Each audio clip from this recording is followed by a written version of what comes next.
back and forth between Pakistan and Afghanistan. And in many cases, it's people like this who can't afford fuel for a pump, for water, who can't afford to drill a well, who don't actually own property, who are the ones who grow opium poppy, because all you basically have to do is throw a bunch of seed in the ground without watering or fertilizing or otherwise cultivating it. The stuff comes up, it's easy to harvest, it doesn't spoil, it can be kept indefinitely. And so it's really the poorest of the poor farmers who are the major contributors to the largest part of production in the country. These are also people who don't have access to other agricultural inputs like fertilizer and pesticide and water, and therefore can't grow legitimate agricultural and horticultural crops like fruit and nuts or tomatoes and beans and things like that. So you have a problem with the large landed aristocracy with irrigable fields who grow opium because it's lucrative. And then you have a problem with remote, poor, more desperate, what you can call dollar-a-day farmers, if you will, who provide really the lion's share of the crop. None of these people intuitively want to be part of a criminal scheme to grow drugs to ship to America. They are putting food on their table, they're feeding their families, they're surviving in most of their cases in the best way they know how. There are a lot of crops which are just as profitable to the farmer as opium poppy, like a lot of tree crops like almonds and pomegranates and sour oranges. And there are a lot of other agricultural crops like tomatoes, a lot of root crops, and tomatoes and beans and cabbage and other things which are very popular, but for which there is no transportation infrastructure or other support to get these crops to a market where somebody can pay cash money for it. So the people who do grow those things in remote areas are reduced to barter. They trade their tomatoes for your wheat. They trade their wheat for somebody's antibiotics. They trade whatever it is that they have for whatever it is that they need that they can access. And it's really difficult to build a future individually or as a family on that,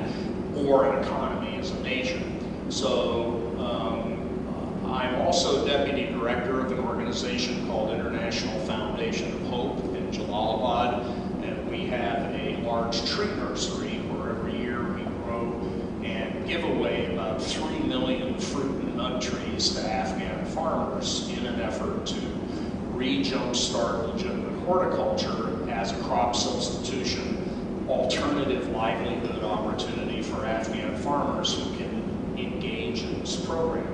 With trees, you need water. For water, you need a well. To get the water out of the well, you need a pump and you need fuel. And to take those crops to market, to pack them, to sort them, to wash them, to do all the things that you need to do to make them commercially viable, you need infrastructure. So this is the way I see the drug issue in Afghanistan, and it goes way back beyond heroin on our streets into basic physical infrastructure and access to markets and agricultural extension and other programs, which we have had very successful, very good results in developing in other countries where this has been a problem: India, Turkey, Pakistan, Thailand, where local governments took the approach of developing these resources and infrastructures and nearly eradicated their poppy problem, as opposed to taking an interdiction solution approach as we are in Colombia, which is proving to be less than successful and which is proposed for Afghanistan. This is Bamiyan Valley, where the big Buddhas were, which were destroyed by Mullah Omar. And I'm going to skip and go to some pictures that I'd like to pick out.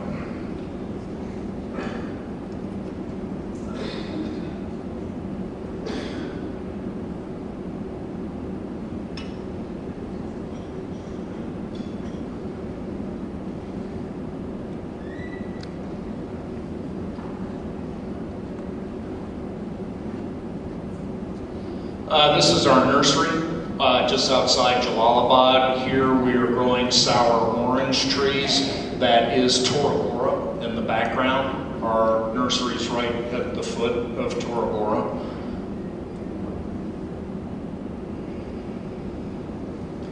This is a piece of Pakistani budwood grafted onto a local Afghan rootstock to produce, in this case, an almond tree. They sprout, they grow. Those are mango root cuttings that we're propagating. We take seeds from local black pine trees and plant them in long incubator rows and grow those for giveaway as woodlot trees. They use these for firewood primarily. We have an agricultural extension program with 60 agricultural extension agents that go out with the trees to the farmers to show them how to plant, irrigate, cultivate, prune, take care of the trees.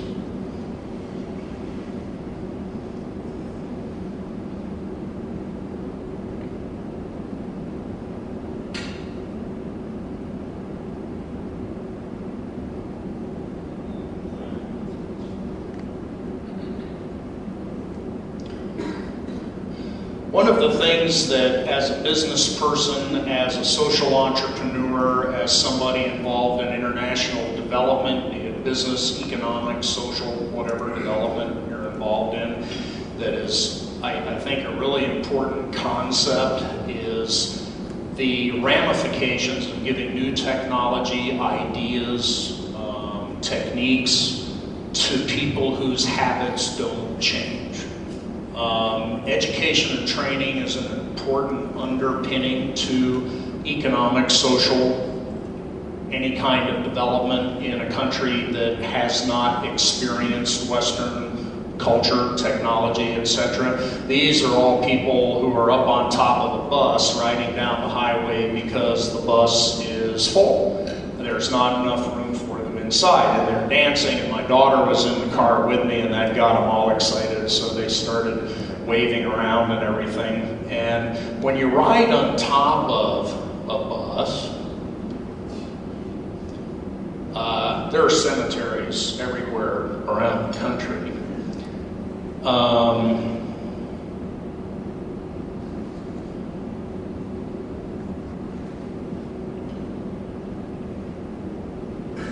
This is my house where I live, and I'm sorry, I've got kind of out of order here.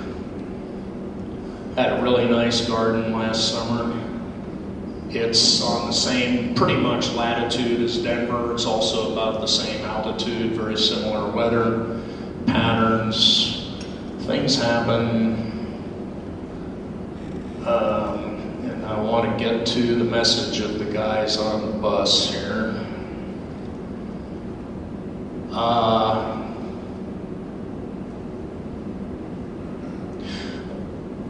What happens when you ride on a bus that's being driven by a guy who's used to driving a donkey cart and can now go 60 miles an hour is he hits stuff and people die? What happens when you use your crane to lift something that's too heavy for the crane is it breaks the crane. What happens when you put a 40-foot ocean container on an 18-foot truck bed and take it down the street is it falls off. So here are those guys, and here's generally where they end up. So these are people, workers sleeping on rebar rod on the back of this truck, which is just about to get on that highway I showed you, which is a dirt highway with all these ex-donkey cart driver guys driving their trucks 60 miles an hour.